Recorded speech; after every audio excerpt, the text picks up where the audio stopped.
Today, I'm very excited to have with me Elise Wagner, who is joining us all the way from Portland. So, Elise, thank you so much again for sharing with us your own experience with Patreon. I know that you had talked about it before inside the academy as you were setting it up and things like that. And so, how long have you been using it right now, and what has been your kind of like your biggest impression of the platform?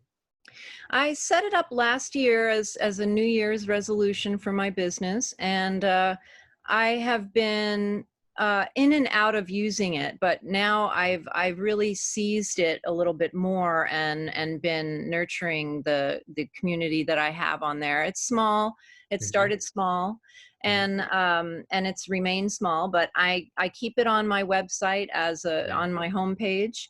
And it's been wonderful to just share my story and share videos, news. Every time I have a newsletter or anything coming up, I share with my patrons and let them know. And I have all of these really interesting tiers of support where they can give, as little as $5 and they get a greeting card or something like that from me. So very good. And the reason I also was excited that you were sharing a little bit about it is because when we think a lot about Patreon, a lot of times we think, oh, I have to teach a class or I have to do a lesson. In Patreon you see a lot of illustrators, for example, teaching, or digital artists teaching Photoshop or illustration, or you see also podcasters have their podcast. Yes. There's a lot of that, but you don't see a lot of artists who are sharing their art that is not teaching based. It's more a support base, and that's why I thought it would be really good to talk to you about it. So in the case that you are using Patreon as a support for people that love the work that you do and want to jump in and be part of that. So when you do something like that, like what kind of tiers would you think about? Because normally if you think about the teaching platform, well, if you are in tier 1, you get one lesson. Or you get tier 2, you get the lesson plus a demo, right? Things like that. So how did you think about the tiers in your case? I think about them in terms of like just I think of it very much like supporting public radio, which I do. And so you give what you can afford, what you think you're getting out of interacting with me, with my work. So I started one tier, it's just $1 general support. And then the next one is $5, and then it goes up to 10, 15, 25, 50, and then 75 and 100. And each one has a different award that you would get, award tier.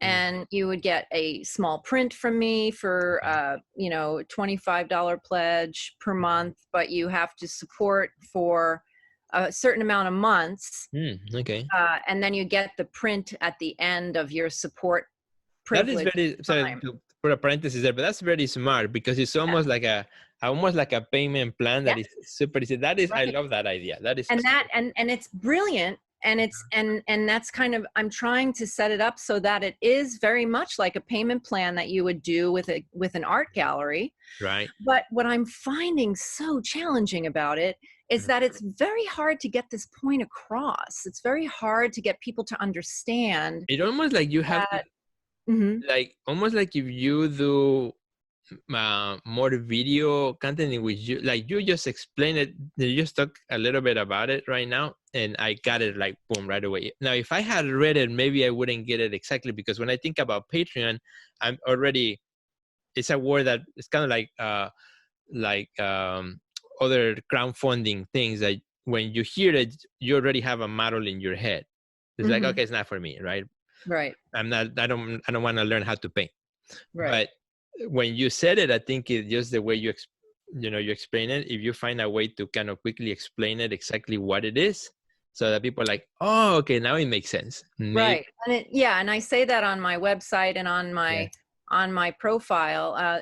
Think of it as a public radio, or that you're supporting. You want a print of mine or a painting, a small cost of painting, and you can pay for it a little bit at a time, and then I will send it to you. And perfect. You can also have other ideas where it's like, if you sign up for $10 a month, I haven't done this yet, but I will I will start a piece and I'll show you how I made the piece. And then at the end, you will get the piece that I'm finishing, or something like Like that. So there are one many, person will yeah. get it. Yeah. Or you Perfect. could do video calls. You could say, for $5 a month, we can video chat about whatever you want to talk about. And it Mhm. could be their own work as artists. It could be Mhm. just visiting the studio, getting to know my process. So Mhm. many different ways I can explore and go with this. And I feel like I've just tipped the iceberg with it, Yeah. really. Because it does take a certain amount of effort and Right. determination and perseverance Right. to build that And community. it's probably a commitment, right? Like you cannot just say, okay, I'm just going to start it and people will pay and that's it. But there's a commitment to it in order to keep it going. Yes, So it's another. otherwise, people will Yes, leave.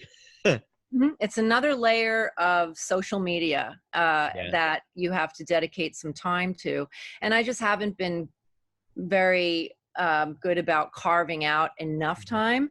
Mm-hmm. But what I've gotten from it is that there's only really a handful of people that you need to Mm-hmm. have a nice amount of monthly Mm-hmm. support. And it's, Right.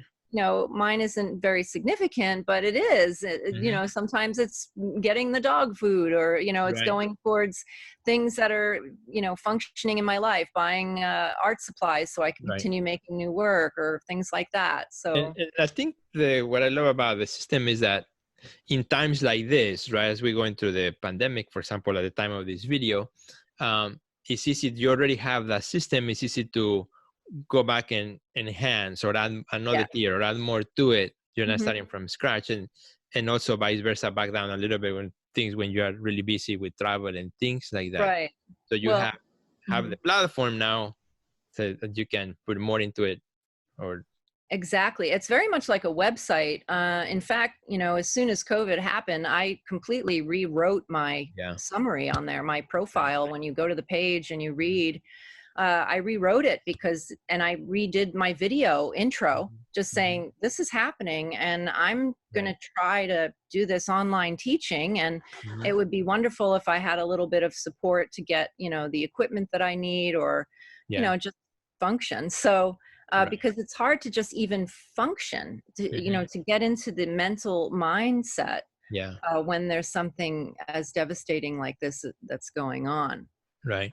No, lovely. And I feel that also, um, in your case, like the patron could really work well, but for both the collector who, like you said, wants to be part of, receive a small workers or a print or so once they've been a member for a while, but also because you also teach around the world, Mhm. to have students who just want to know how even though you're not teaching a Mhm. how-to class, but Right. you're seeing in some behind the scenes the techniques that you are sharing, that brings a lot of value to them. Yeah, that would be, so that's the next thing on my list for Patreon, is to Mhm. offer that video call, an in-person little chat, and Q&A. Mhm. And Yeah. yeah, that would be a kind of a fun feature. Awesome. Well, Elise, thank you so much for that. Before we close, if there's something that maybe you would like to say to an artist who maybe has been thinking about Patreon, if it's good for them or not, what kind of advice would you give that artist? I would say look at other artist profiles and what they're doing. Mhm. Kind of steer away from the comparisons, Mhm. but kind of see what they're doing, and then that will help you define and differentiate what you are doing and what your story is, and bring that forward, so that you can really have a nice, unique, and authentic approach to it. Lovely. And don't be afraid to try. And also say, yeah, because, you started small, it can grow Mhm. over time. And even though the amount that you might get at the beginning is not a whole lot, but everything, it piles up, at the end of the year or Yes. 2 or 3 years, when you look back, like, wow, it actually amounted to quite a bit of money, Yeah, it, and it that is, definitely accumulates, yeah, and it's just exactly. like the online sales that I started embarking on 2 years ago is getting a little bit more momentum, and so Yeah, I feel the same way with Patreon, that right. if I just keep it current and I keep in touch with my patrons, Yeah, it will eventually grow into grow. something Yeah. wonderful. Well, Elise, thank you so much. We really appreciate you here inside Art Global Academy. Thank you for your willingness to share also with all of us as well your experience with Patreon. And I want to say Sure. thank you so much. Thank you for all you It's do. my great pleasure. Well, thanks, Elise. Oh, where can our friends find your Patreon if they want to go check it out? It is, oh my goodness. If you go to patreon.com and you just Google Elise Wagner, I think Okay. it's Elise Wagner. And I have it posted on the homepage of my website just Oh, below okay. the work. Yeah. Very So good. We'll put a link also under the video so friends can find yeah. it. Okay, great. Super. Thank you, Elise. Have a good day. All right, you too.